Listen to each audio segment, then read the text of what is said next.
ఈరోజు మన నాయకుడు నందమూరి తారక రామారావు గారి యొక్క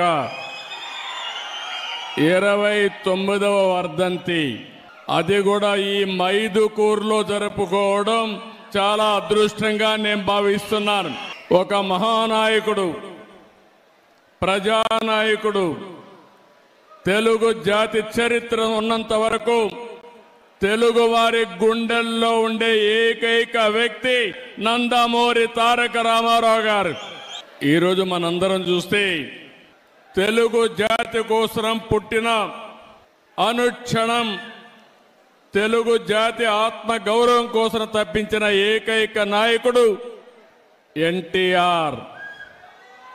ఎన్టీఆర్ అంటే 3 అక్షరాలు కాదు, తెలుగు వారి ఆత్మ గౌరవం.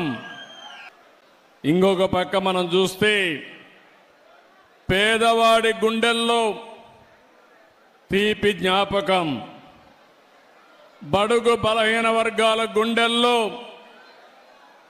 చెరగని ధైర్యం. 9 నెలలే ఎన్టీ రామారావు గారు పార్టీ పెట్టి ప్రపంచంలో కూడా ఎవ్వరు కూడా అధికారంలో రాలేదు. అది ఒక్క ఎన్టీఆర్కే సాధ్యమైంది.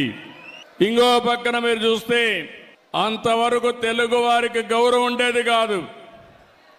మనలందరినీ మదరాసి అని పిలిచేవారు. అలాంటిది ఢిల్లీని గజ గజలాడించడమే కాకుండా తెలుగు వారి యొక్క గుర్తింపును తెచ్చిన ఏకైక నాయకుడు ఎన్టీఆర్. ఇంకో పక్క మీరు చూస్తే సంక్షేమానికి అర్థం తీసుకొచ్చాడు. అభివృద్ధి అంటే చేసి చూపించాడు. సంస్కరణలకు నాంది పలికారు. ప్రభుత్వం అంటే పాలకులు కాదు, సేవకులని చెప్పిన ఏకైక నాయకుడు నందమూరి తారక రామారావు గారు. దేశ చరిత్రలోనే రాజకీయాలు కొత్త రూపం ఇచ్చిన వ్యక్తి ఎన్టీఆర్. ఆ రోజులోనే 2 రూపాయల కేజీ బియ్యం. ఈరోజు దేశమంతా కూడా ఫుడ్ సెక్యూరిటీగా మారే పరిస్థితికి వచ్చింది. ఇంకొక పక్క మీరు చూస్తే ఆ రోజు ఆయన ఇచ్చిన పింఛను 35 రూపాయలు, ఈరోజు 4,000 రూపాయలు ఇస్తున్నామంటే అది తెలుగుదేశం పార్టీ చరిత్ర. ఇవే కాకుండా పేదవాడు కూడా పక్కా ఇల్లుండాలి, గుడిసెలు కాదని చెప్పి పక్కా ఇళ్లకు నిర్మాణం చేశాడు. ఈరోజు దేశం అంతా కూడా ఇళ్ల నిర్మాణం పెద్ద ఎత్తున చేసే పరిస్థితికి వచ్చారు. మీరు ఒకసారి చూస్తే రాజకీయాలంటే వేలు ముద్రేసేవాళ్ళు కాదు, చదువుకునే వాళ్ళు రావాలని మొట్టమొదటిసారిగా రాజకీయాల్లో చదువుకున్న వ్యక్తులు ఇచ్చిన ఏకైక నాయకుడు నందమూరి తారక రామారావు గారు. బీసీలు అంతవరకు రాజకీయ ప్రాతినిధ్యమే లేదు. ఈరోజు ఈ మైదుకూరులో కూడా బీసీ గెలిచాడంటే, సుధాకర్ యాదవ్ గెలిచాడంటే అది ఎన్టీ రామారావు గారు వేసిన ఫౌండేషను. ఈరోజు ఆయన కళ మనం నిజం చేసే పరిస్థితికి వచ్చాం.